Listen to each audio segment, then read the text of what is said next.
At Christmas, my daughter gave her mother-in-law a 65K car, but handed me a 15 slippers, until I cut her off. And what followed left her in tears. My name is Patricia, and I'm 68 years old. I never thought the day would come when I'd sit down to tell this story, but here I am with my hands still trembling a little when I think about what happened that Christmas of 2024. Maybe you think I'm just another old lady complaining about life, but I hope that by the end of this story you'll understand that sometimes we need to make difficult decisions to recover our dignity. It was Christmas Eve when I received my daughter Jennifer's gift. She arrived at my house in Coral Gables, with that smile I knew so well, the same one she used as a child when she wanted something special. At 42 years old, Jennifer could still look like a little girl when it suited her. "Mom, this is for you," she said, handing me a package wrapped in cheap golden paper. My heart beat faster. For years I had been waiting for some gesture that showed she cared, that recognized everything I had done for her. I opened it carefully, trying not to show my anxiety. Inside the box was a pair of pink slippers with plastic flowers. I discreetly turned the tag, $15 from the neighborhood pharmacy. I felt something cold forming in my chest, but I forced a smile. "Thank you, my dear," I murmured, holding the slippers as if they were a treasure. Jennifer was already distracted, fiddling with her phone. "You're welcome, Mom. Oh, James is coming. We need to go to his mother's house." James, my son-in-law, arrived honking. A 45-year-old man who never had to work very hard because he always knew he could count on me to help with the couple's expenses. Jennifer gave me a hurried kiss on the forehead and ran out. I stood on the porch watching them leave in the silver BMW that I had helped finance 2 years before. The sound of the engine disappearing in the distance left me with a feeling of emptiness that I knew well, but this Christmas, it seemed heavier than ever. 2 hours later, I was scrolling through social media when I saw the photos. Jennifer had posted on Instagram an image of her handing the keys to a brand new red Tesla to Ruth, her mother-in-law. The caption read, "Special gift for the most incredible mother-in-law in the world. $65,000 well invested in someone who deserves the best." I reread the sentence 3 times. $65,000.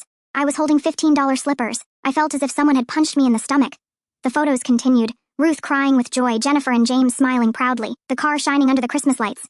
I walked to my room like a robot and sat on the bed I'd had for 15 years, the same bed I economized to avoid replacing because I preferred to spend money on Jennifer's dreams.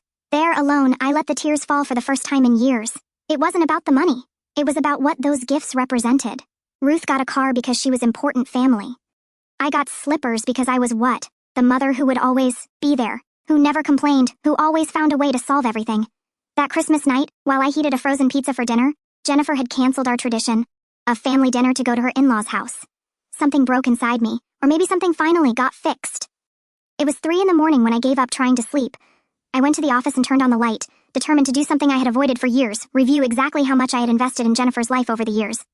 I started with bank statements from the last 5 years, but soon realized I needed to go further, much further. I opened the drawer where I kept old documents and began to put together the true story of our last 30 to 5 years. Jennifer was 7 years old when her father abandoned us. Gary left home on an ordinary Thursday, said he had found someone younger, and didn't want any more family responsibilities. He never sent a cent in child support despite court orders. He disappeared as if he had never existed. Suddenly, I was a single mother of 33 with a scared little girl who asked every night when Daddy was coming back. I worked as a secretary at a veterinary clinic in the morning and cleaned offices at night. Jennifer stayed with the neighbor, Mrs. Carmen, who charged me $50 a week, money I often didn't have. I remember counting coins at the supermarket, calculating if I could buy milk and eggs in the same week. Jennifer didn't know, but there were nights when I only had toast for dinner so she could eat a full meal. When she was 12 and wanted piano lessons, I sold my grandmother's wedding ring. When she needed braces at 15, I took out a loan at the bank using my car as collateral. High school graduation, special dress, party, everything financed with a credit card that took me 2 years to pay off. College was the biggest challenge. Jennifer wanted to study marketing at the University of Miami, one of the most expensive in the region. "Mom, it's my dream." "You can't deny me this," she cried when I suggested a cheaper university. I worked 3 jobs during her 4 years of college, secretary, cleaning, and I also started doing housekeeping on weekends. My social life disappeared completely. Friends stopped inviting me out because I always said I couldn't spend money or was busy working. I borrowed $28,000 for college. Jennifer graduated without owing anything to anyone while I was still paying the loan 3 years later. At 26, she announced her engagement to James. She dreamed of a fairy tale wedding at a resort in Key Largo. The budget, $52,000. "Mom, it's the most important day of my life. You always said you'd do anything for me." I refinanced the house. I took out a personal loan. I used all my emergency savings. The wedding was beautiful.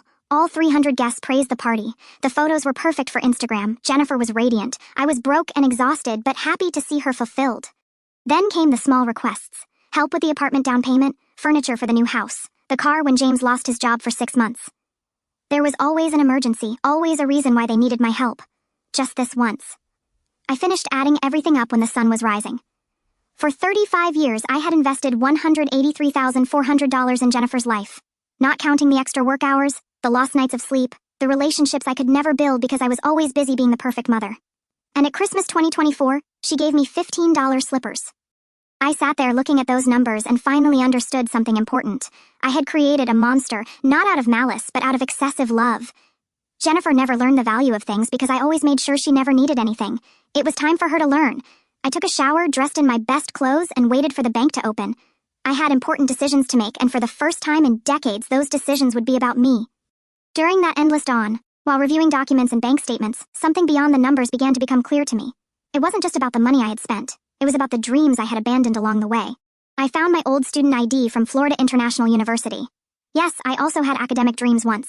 I wanted to be a landscape designer, work with gardens and environmental projects. I had even started the course in 1989, but when Gary left me, I had to drop out in the second semester. I never went back. I also found old photos of me painting watercolors. It was my favorite hobby before Jennifer was born. I used to spend hours painting the landscapes of Miami Beach at sunset. The canvases were still stored in the attic, dusty, forgotten for decades. And what about relationships? I found a Valentine's Day card from 2018 from Mr. Martinez. No, we weren't related, just a coincidence of surnames. He was a widower, kind, took me dancing at the Cuban Community Center. Jennifer didn't like him. Mom, do you really need to go out with that boring old man? What if you marry him and he wants to keep your house? I ended the relationship 2 weeks later. As always, I put Jennifer's insecurities above my happiness. The list of sacrifices seemed infinite.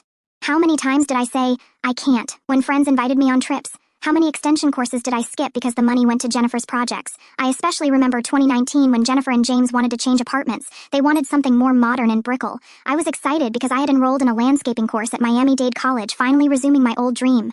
Mom, we need $20,000 for the down payment on the new apartment. It's a unique opportunity, Jennifer said, crying dramatically. I canceled the course and lent the money. I never enrolled in anything again.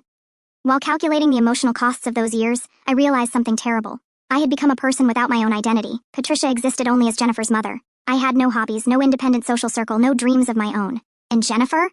She had become a 42-year-old woman who had never faced real difficulty in life. When the car broke down, she called me. When money ran short at the end of the month, I was there. When she needed emotional validation or someone to listen to her complaints about James, guess who got the call at 11 at night? I had created an emotional and financial dependent, and worse, I had become dependent on her need for me. I felt useful when she needed help, important when I was the only person who could solve her problems. It was a sick cycle, and the $15 slippers were just the symbol of how toxic this dynamic had become. When I finished my calculations, the sun was already high. I had strong coffee, got ready, and left the house with a determination I hadn't felt in years. I had a clear mission, get my life back. The Chase Bank, where I had maintained my accounts for 23 years, opened at 9 in the morning. I was waiting at the door since 8:40 with a folder full of documents and a handwritten list of the changes I intended to make. Good morning, Mrs. Patricia. How can I help you today? Asked Jennifer, the manager who had known me since Jennifer was a teenager. I need to make some important changes to my accounts, I replied, placing the folder on her desk. The first step was to cancel the automatic transfers. Every month, $500 automatically left my checking account for the joint account that Jennifer and I had maintained since 2015. She used this money for emergencies, which included everything from manicures to dinner at expensive restaurants. Are you sure, Mrs. Patricia?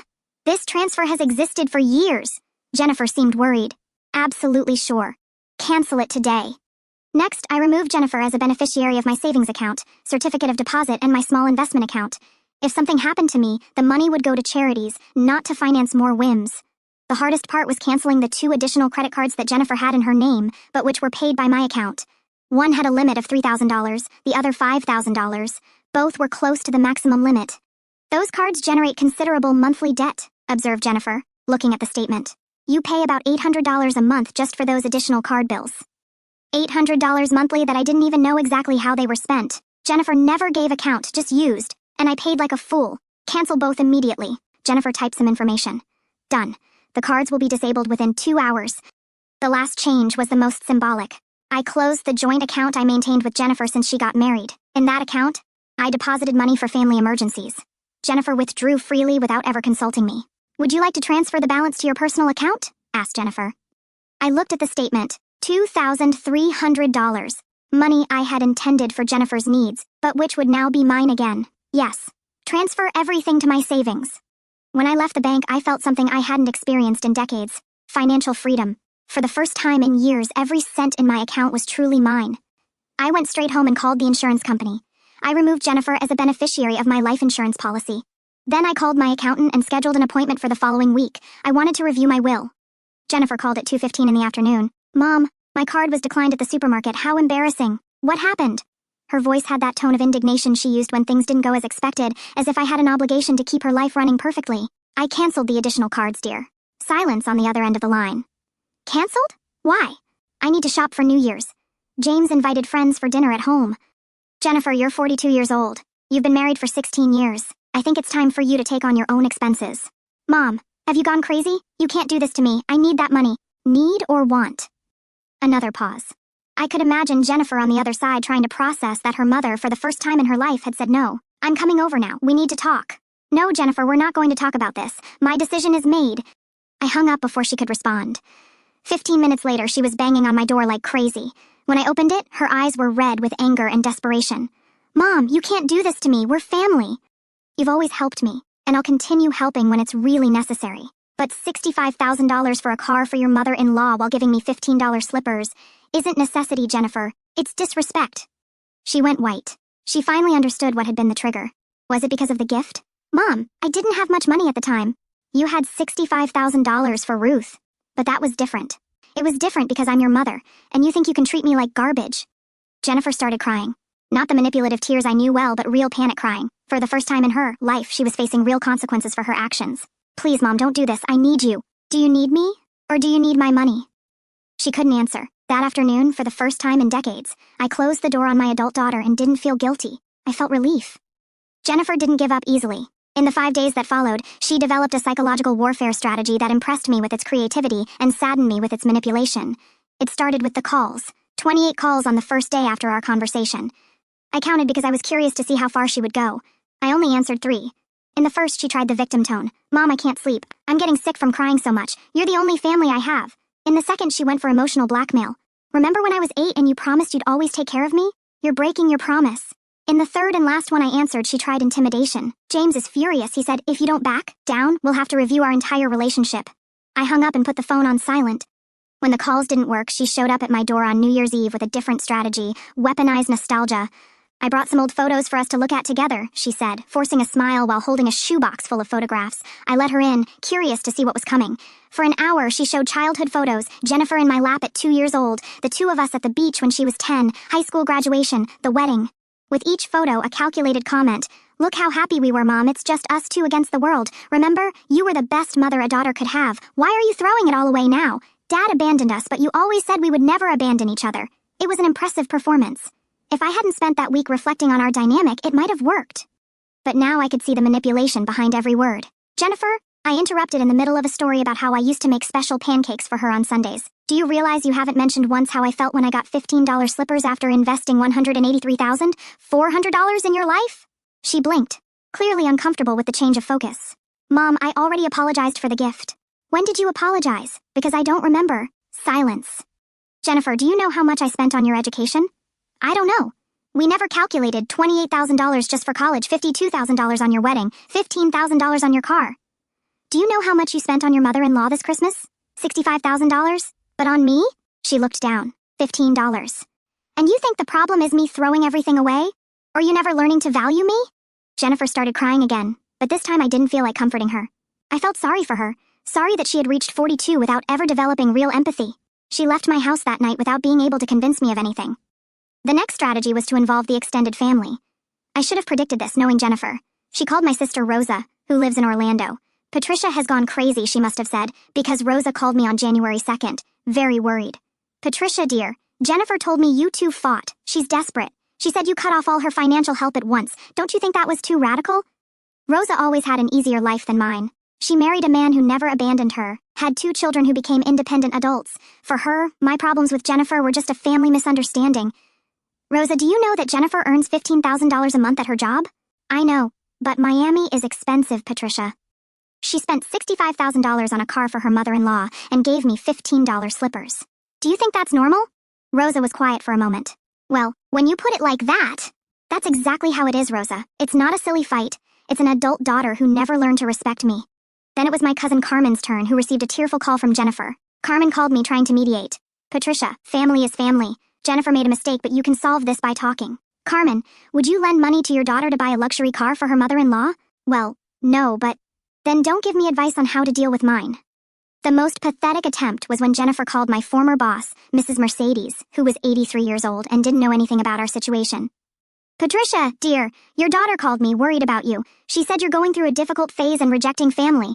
Could it be late menopause? Late menopause? At 68 years old, Jennifer had convinced an elderly lady that I was having hormonal outbursts.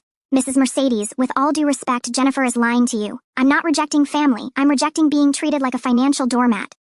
The low point came when Jennifer used my grandson, Justin, who is 16 years old. Justin showed up at my house on a Thursday afternoon, clearly embarrassed. Grandma, can I talk to you? Of course, honey. Want a sandwich? We sat in the kitchen and I noticed he was nervous, fidgeting with his hands and avoiding my gaze. Grandma, Mom is very sad. She cries all the time and says you don't love her anymore. My heart tightened, not for Jennifer but for Justin, who was being used as a messenger in an adult conflict. Justin, do you know why your mother and I are going through this? She said you fought over money? Did your mother tell you she gave me $15 slippers for Christmas? Justin seemed confused. She said you fought because she couldn't afford to buy you an expensive gift this year. Jennifer had lied even to her own son. Justin, I said, choosing my words carefully. Your mother gave me $15 slippers and on the same day spent $65,000 on a car for your grandmother, Ruth. Do you think that's right? His eyes widened. At 16, he already had enough sense of justice to understand the disparity. $65,000 on Grandma Ruth's Tesla? Yes. And for me? $15? Yes. Justin was silent for a few minutes, processing the information. Grandma, Mom asked me to talk to you about forgiving her and going back to helping our family financially. And what do you think? He looked at me with a maturity that surprised me. I think Mom treated you badly, and I think it's wrong for her to use me to try to convince you. I smiled at my grandson. At least one person in this family had developed good sense. Justin, I didn't stop loving your mother, but I stopped accepting being disrespected by her. Do you understand the difference? I understand, Grandma. When he left, I knew Jennifer would try other tactics. But I also knew that each manipulation attempt only confirmed that I had made the right decision. Some people don't change until they're forced to change. Jennifer was about to learn this lesson the hard way. The conversation with Justin made me realize something disturbing. Jennifer was willing to use even her own son to manipulate me. This showed me that she saw our situation not as an opportunity for reflection and growth, but as a war she needed to win at any cost. 2 days after Justin's visit, Jennifer showed up at my door with a completely different strategy. She was accompanied by James, who rarely got involved in our family affairs. Patricia, said James, using a formal tone he had never used with me before, we need to have an adult conversation about this situation. James had always been a man who preferred the easy path. During the 16 years of marriage to Jennifer, he got used to letting me solve the couple's financial problems. It was more convenient to accept my help than to face real-life difficulties. Jennifer told me her version of the facts, he continued, but I believe there's a misunderstanding here. We're a family, Patricia. Family doesn't abandon family. I looked at him with genuine curiosity. James, did you know Jennifer spent $65,000 on your mother's car? Of course I knew. It was my idea. Actually, my mother deserved a special gift. And you thought it was fair for her to give me $15 slippers? James seemed uncomfortable for the first time. Well, finances were tight after buying the car. James, together, you earn more than $20,000 a month. Jennifer earns $15,000 as a marketing manager. You earn $8,000 as a financial analyst. How can finances be tight?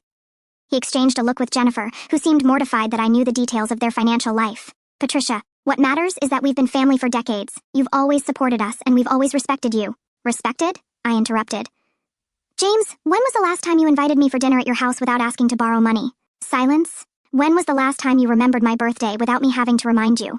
More silence. When was the last time you asked how I am if I need anything? James looked at Jennifer, clearly lost. Jennifer in turn started crying again. See, you can't even answer. For years I existed only as a source of resources.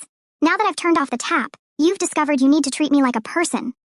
James tried one last card. Patricia, if you don't back down from this decision, maybe it's better if we keep our distance for a while. Jennifer is very hurt, and your presence only makes things worse. It was a threat disguised as concern. They were blackmailing me with the possibility of cutting me off from family life. I understand, I replied calmly. You're telling me you only want my company if it comes with my money? It's not that. James started to stumble. James, it's exactly that. And you know what? I accept the proposal. Keep your distance. Maybe then you'll learn to solve your own problems. Jennifer sobbed louder. Mom, you can't be serious. I'm very serious. Get out of my house. They left, and James slammed the door hard. A 45-year-old man throwing a tantrum. That night, something crystallized in my mind. I had spent decades creating infantile adults. Jennifer had never faced real consequences because I always appeared to solve everything. James got used to having a mother-in-law bank because it was convenient. But what disturbed me most was realizing that Justin was observing this pattern. At 16, he was already learning that family women exist to solve other people's problems, that it was normal to use emotional blackmail to get what you want. If I didn't cut this cycle now, Justin would grow up thinking it was normal to treat women like emotional and financial doormats. This realization gave me even more strength to maintain my decision. It was during a walk in Bayfront Park 3 weeks after Christmas that I met Carmen. Carmen had been my best friend until Jennifer turned 15, when I started canceling our meetings to work weekends, or to solve some crisis of my daughter's. Patricia, my God, it's been so long! Carmen hugged me with the genuine affection I had forgotten existed.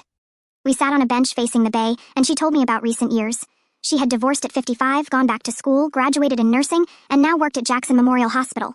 At 65, Carmen had a full life, friends, hobbies, even a boyfriend. And you, Patricia, how's life? And Jennifer? The simple question opened a floodgate. I told everything: Christmas, the slippers, the Tesla, the manipulation attempts, my decision to cut financial support. Carmen listened in silence, shaking her head from time to time. Patricia, she said finally, do you remember why we stopped seeing each other? I remember. I was always busy with Jennifer. Do you remember the last time I tried to invite you out? I thought for a moment. No, it was a long time ago. It was in 2019. My daughter Patricia was getting married. I invited you to be my companion at the wedding because you're my oldest friend. Do you know what you answered? I didn't remember, but from Carmen's tone it hadn't been a good answer. You said, I can't, Carmen. Jennifer is going through a difficult phase in her marriage and needs me every weekend to talk. Patricia, your daughter was 38 years old. The memory came back like a punch. Jennifer was fighting with James because he wanted her to go back to work after 2 years of finding herself. I spent entire Saturdays listening to her complain and asking me for advice on how to deal with an insensitive husband. Carmen, Patricia, you lost decades of your life being a mother to an adult. And you know what's the saddest part? Jennifer never thanked you for it. On the contrary, she treated you like a paid employee to solve her life. But she's my daughter. I have children too, Patricia and Roberto. Do you know the difference? When they turned 18, I made it clear they would be independent adults. Of course, I help when there are real emergencies, but I don't support their lifestyle or solve problems they can solve themselves. Carmen told me how she raised independent children. Patricia graduated in engineering, works at a solar energy company, and has her own house. Roberto is a history teacher and father of 2 children. Both have healthy relationships with their mother but don't depend on her to function as adults. Patricia, do your children call you to chat or only when they need something? The question hit me like an arrow. I tried to remember the last time Jennifer called me just to see how I was, to tell a joke, to share something good that had happened to her. I couldn't remember any time. Jennifer only calls me when she has problems, I admitted. And do you have friends besides me? No. I lost touch with everyone over the years. Hobbies? No. Romantic relationships? I ended things with Mr. Martinez because Jennifer didn't like him. Carmen took my hands. Patricia, you didn't just lose money with Jennifer. You lost your identity, your relationships, your dreams. At 68, you don't know who you are besides Jennifer's mother. I started crying there on the bench, but they weren't tears of sadness. They were tears of recognition. Carmen was right about everything. It's never too late to start over, she said. I divorced at 55 and built a new life. You can do the same at 68. But Jennifer is a 42-year-old adult. If she can't live without financial help from her mother at that age, the problem is hers, not yours. We spent 2 hours talking on that bench. Carmen told me about her salsa classes, her book club, the trips she took with the neighborhood senior citizens club. Patricia, when was the last time you did something just because you wanted to, without thinking if Jennifer would approve? I couldn't answer. When we said goodbye, Carmen gave me her updated number. Call me when you want to resume our friendship for real, but only when you're ready to be Patricia, not just Jennifer's mother. I walked home with a strange feeling. For the first time in decades, I was curious about who Patricia could become if she stopped existing only in function of another person. The conversation with Carmen was the push I needed to start rebuilding my identity. For the first time in decades, I began asking myself, what does Patricia want to do today? Instead of, what does Jennifer need from me today? The first thing I did was call Miami-Dade College and ask about landscaping courses. The girl who answered was very kind when I explained that I was 68 years old and wanted to resume an old dream. We have a special program for non-traditional students, she said. Classes start in March and you can still enroll. March. 2 months away. For the first time in years, I had something to look forward to that didn't involve solving other people's problems. I also signed up for watercolor classes at the Coral Gables Community Center every Thursday from 2 to 4 in the afternoon. The teacher, Mr. Yeppe, was 80 years old and had the energy of a 20-year-old. Art has no age, he said when I mentioned I was rusty. It only has passion. I found my old canvases in the attic. 23 watercolors I had painted between 1985 and 1992 before life completely swallowed me. Some were damaged by humidity, but most were still perfect. Looking at those works, I remembered who I was before becoming just Jennifer's mother. I was an artist, someone who saw beauty in the colors of sunset over Biscayne Bay, someone who could capture morning light on palm leaves. I hung 2 watercolors in the living room, one of the Cape Florida Lighthouse and another of the Coconut Grove Marina. For the first time in years, my house reflected my personality, not just functionality. Carmen invited me to the Thursday walking group at Crandon Park. I met Maria, a 62-year-old widow who had gone back to study psychology at 55. I also met Esperanza, divorced at 60, who opened a small plant store and was fulfilling her dream of working with gardening. Our lives don't end at 60, said Maria during one of our walks. Actually, for many of us, it's when they finally begin. I started learning Italian online. I always wanted to visit Tuscany, but there was never money for trips because I was always financing Jennifer's dreams. Now, with the $500 monthly, I stopped transferring to her. Plus the $800 I saved by canceling the additional cards, I had $1,300 extra per month. For the first time in my adult life, I had money for my own dreams. I bought a ticket to Rome for October, 7 months in advance to plan, study Italian, and prepare for the adventure I always wanted to live. During these months of rediscovery, Jennifer kept her distance as James had promised. Occasionally, I received text messages trying to reestablish contact. "Mom, I miss you. I'm thinking about you. Can we talk?" I always responded the same way. "When you're ready for an adult-to-adult relationship based on mutual respect, I'll be here." Her responses invariably returned to the same theme: money and how difficult life was without my help. In April, Jennifer finally showed the real consequences of having to live without my financial support. I received a call from Justin, clearly distressed. "Grandma, can I talk to you? I'm confused about some things happening at home." We arranged to meet at the McDonald's near his school. Justin had grown in recent months. He was taller and had a deeper voice, but mainly seemed more emotionally mature. "Grandma, my parents are fighting a lot. Dad keeps complaining that Mom spent too much money, and now he has to pay the bills alone. Mom cries and says you abandoned them." "Justin, do you know how much your parents earn per month?" "Not exactly, but I know it's a lot. Mom always talked about earning more than most of her friends.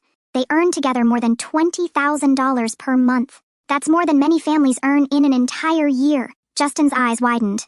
$20,000 per month? "Yes. So tell me, why do you think they're having financial difficulties?" Justin was thoughtful. At 16, he already worked part-time at a sports store and understood the value of money better than his own parents. "Grandma, yesterday, Dad fought with Mom because she bought a $1,500 purse. He said now they need to cut expenses and that she can't spend like before. And what do you think about that?" "I think it's strange because I always saw Mom buying expensive things. I thought you were very rich." "Justin, your mother was always supported by me when you needed something expensive. Who paid was me. Family vacations, house renovations, new cars. I always helped with everything. So Mom never had to really manage money." "Exactly. And now at 42, she's learning that she can't spend $15,000 per month when she earns $15,000 per month." Justin laughed, but it was a sad laugh. "Grandma, Mom is talking about selling the BMW and buying a cheaper car. Dad wants her to look for a job that pays more, but she doesn't want to leave her current company."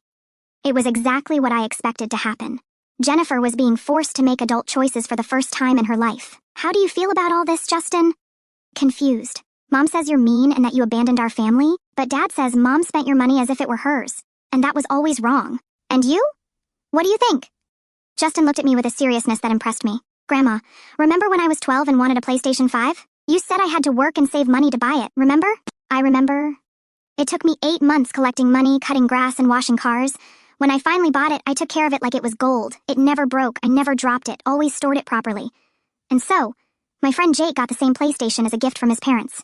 He broke the controller in 3 months because he didn't take care of it. He didn't value it because it cost him nothing to get it." Justin paused, organizing his thoughts. "I think Mom is like Jake. She never had to work to get things, so she doesn't value them, and I think you're right to make her learn." My 16-year-old grandson had understood something that my 42-year-old daughter was still struggling to accept. "Justin, your parents used you to try to convince me to back down from my decision. How did you feel about that?" It was strange and annoying. I felt like I was in the middle of an adult fight where I shouldn't be. "And how do you feel now that you understand the situation better?" "I feel that Dad and Mom need to solve their own problems, and I feel that you deserve to be treated better." I hugged my grandson in that McDonald's, and for the first time in months, I felt I had done the right thing. If a 16-year-old child could understand basic concepts of respect and responsibility, there was no excuse for 2 adults in their 40s not understanding. "Justin, you'll always be my grandson, and I'll always love you. But I won't solve problems that your parents can solve themselves anymore. Do you understand?" "I understand, Grandma. And you know what? I think it'll be good for them to learn to manage on their own." I left that meeting with the certainty that I was raising a responsible adult, even if I couldn't do the same with his mother. In September, 7 months after the Christmas that changed everything, Jennifer appeared at my door on a Thursday afternoon. She was different, thinner, with dark circles, simpler clothes. For the first time in years, she seemed genuinely vulnerable, not performative vulnerability. "Mom, can I come in? I need to talk to you." I let her in, but kept my guard up. In recent months, I had learned to distinguish between genuinely repentant Jennifer and Jennifer trying to manipulate me. We sat in the living room, and she looked around, noticing the changes, the watercolors on the walls, the Italian books on the coffee table, the new plants I had started growing. "The house is different," she commented. "More yours." "Thank you." Jennifer took a deep breath. "Mom, I came here to apologize. Really, this time, I'm listening. James and I are getting divorced." The news surprised me, although it made sense. Relationships built on financial convenience rarely survive when the money runs out. "I'm sorry to hear that," I said. And it was true. Despite everything, I didn't want Jennifer to suffer. No, Mom, you were right. Our marriage only worked because there was always your help to solve our problems. When the money ended, we discovered we had nothing else in common. Jennifer told me how the last months had been a brutal awakening. Without my financial support, they had to sell the BMW and buy a used Honda Civic. They canceled the expensive gym and enrolled in a neighborhood one. They stopped eating out 3 times a week. James started blaming me for everything. He said I was wasteful, irresponsible, that you had spoiled me too much. I got furious because he also took advantage of your gifts. He was the one who suggested buying the car for his mother. And how did you deal with these differences? Badly. We started fighting about everything. He wanted me to look for a better job, but I like my current work. He wanted to sell the house and move to a smaller apartment. I didn't want to. Every conversation turned into an argument about money. Jennifer paused, wiping her eyes. The last straw was when he said I needed to grow up and stop expecting Mom to solve everything. I yelled that you had abandoned me when I needed you most. He replied that I had never really needed you, just your money. And what did you answer? Nothing. Because I realized he was right. This admission surprised me. In recent months, Jennifer had shown small signs of maturity, but this was the first time she openly acknowledged her dependence. Mom, I need to ask you something, but it's not what you're thinking. What is it? I need you not to help me financially. Not now. Not when the divorce comes through. I looked at her with curiosity. This wasn't the Jennifer I knew. Why? Because I'm 42 years old and I've never learned to really live alone. Whenever I had a problem, I called you. Whenever I wanted something expensive, I knew you'd find a way. I was never forced to make difficult choices or to grow as a person. Jennifer got up and went to the window, looking at the garden I'd started renovating. You know what scared me most in recent months when James left me? My first impulse was to call you, asking for help to hire an expensive lawyer, to rent an apartment in Coral Gables, to maintain my lifestyle. But you didn't call. No. And you know why? Because I remembered what you said, that at 42 I should be able to solve my own problems. And did you manage? I'm managing. I hired a lawyer who accepts installment payments. I'm moving to a 1-bedroom apartment in Westchester. It's not glamorous, but it's what I can afford alone. I'm going to split the house with James 50-50 and use my part to start over. For the first time in months, I felt genuine pride in my daughter. Jennifer, how are you feeling about all this? Scared, she admitted, but also free. For the first time in my life, I'm going to live alone, pay my own bills, make my own decisions. It'll be difficult, but it'll also be mine. And Justin? Justin will stay with me on Thursdays and weekends with James the rest of the week. We talked to him about the situation, and he said something that marked me. What? He said he was proud of me for finally learning to be an adult. Imagine, my 16-year-old son having to congratulate me for growing up. We laughed together, but it was a melancholic laugh. Mom, I came here to apologize for Christmas, for the slippers, for all the years I treated you like a personal bank. I came to apologize for taking 42 years to value everything you did for me. Jennifer, let me finish. I also came to ask forgiveness for trying to manipulate you, for using Justin, for mobilizing the whole family against you. You were right, and I was wrong, period. I was silent for a moment, processing this version of my daughter I had never known. Jennifer, you hurt me a lot. Not just at Christmas, but for years. I lost myself trying to be the perfect mother who solved everything. I know, and I'm sorry, but I feel proud of you now. For the first time in years, you're talking like a responsible adult. Jennifer started crying, but they were different tears from what I had seen in recent months. Can I ask you a question, Mom? Of course. Can you forgive me? Not now. I know it'll take time, but eventually, Jennifer, I forgive you now because you finally understood. We hugged that afternoon, and for the first time in decades, it was a hug between 2 adult women, not between a mother and a dependent daughter. Today is December 2025, 1 year after that Christmas that changed our lives forever. I'm writing this story at my new desk, surrounded by plants I grew myself and watercolors I painted in recent months. Jennifer kept her word. She didn't ask me for financial help once during the year she moved to a small but charming apartment in Westchester decorated with thrift store furniture and plants I taught her to care for. She learned to cook. At 42, she discovered she likes making homemade pasta. The divorce came through in October. It was civilized because both had their own assets and there were no major disputes. James moved to an apartment in Aventura and started dating a coworker 2 months later. Jennifer didn't mind. She said she realized she had never truly loved James, just the security he represented. Justin is thriving. At 17, he got a partial scholarship to study engineering at Florida International University. He works part-time at a computer store and saves money to buy his first car. He has dinner with me every Thursday and tells me about his plans for the future. Grandma, he said last week, thank you for teaching Mom to grow up. Now she's much nicer to live with. Carmen and I completely resumed our friendship. We're part of the same walking group, book club, and we're planning a trip together to Portugal next year. At 69, I have a more active social life than when I was 40. I finished the landscaping course with the best grade in the class. Now I have a small garden design business for residences. It's not much money, but it's my work, the result of my passion and competence. The trip to Italy in October was transformative. I spent 3 weeks visiting Rome, Florence, and small towns in Tuscany. I spoke Italian with locals, painted watercolors of medieval landscapes, ate gelato every day without guilt. At 69, I lived the adventure I dreamed of my whole life. I have a boyfriend now. Henry is 71, retired from the Navy, and I met him in the Italian group. We meet twice a week for dinner and to talk about books, travel, and future plans. We don't live together. At 69, I value my independence too much to give it up. Jennifer used the year to discover herself too. She started therapy, signed up for dance classes, and made new friends. She's dating a history teacher she met at a bookstore, a simple man who earns less than her and whom she's learning to love for the person he is, not for what he can offer. "Mom," she said at our last lunch together, "thank you for forcing me to grow up. I know it hurt, but it was the best gift you ever gave me." James maintained contact only through Justin. "I heard he and his new girlfriend are having financial problems because she's also a spender. Some men never learn." Rosa, my sister, apologized for trying to convince me to back down from my decision. "You were right about Jennifer," she admitted. "She needed to learn to manage on her own." Carmen, my cousin, also acknowledged she had misjudged the situation. "Family isn't an obligation to finance irresponsibility," she said at the last family gathering. Justin continues being my favorite grandson. Actually, my only grandson. He learned valuable lessons watching our family go through this transformation. At 17, he already has more emotional maturity than many 40-year-old adults. Ruth, my former mother-in-law, lost the Tesla. James couldn't keep up with the payments after the divorce and had to return the car. I heard she was furious and blamed Jennifer for the end of the family's generosity. Some people really don't deserve expensive gifts. As for me, I discovered that Patricia always existed underneath Jennifer's mother. She just needed space to breathe and grow. At 69, I have hobbies, friends, professional projects, a romantic relationship, and, most importantly, self-esteem. I don't regret anything I did for Jennifer during all those years. I was a loving mother doing what I thought was best. But I also don't regret saying enough when I realized my love was being transformed into fuel for irresponsibility. The best part is that Jennifer and I now have a real relationship. We talk about books, work, relationships, dreams. She asks me for advice as an adult, not as a dependent. She invites me for dinner at her house, modest but made with love, and cooks for me instead of expecting me to solve her life. Sometimes she still calls me when she's sad or confused, but now they're conversations between two women who support each other mutually, not a daughter transferring responsibilities to her mother. This story began with $15 slippers and an ungrateful daughter. It ends with two independent women who finally learn to love and respect each other truly. If you're reading this and recognize yourself in my story, whether as an overly giving mother or as an overly dependent child, know that it's never too late to change. Dignity has no price, and self-esteem is non-negotiable. Sometimes the greatest act of love is saying enough.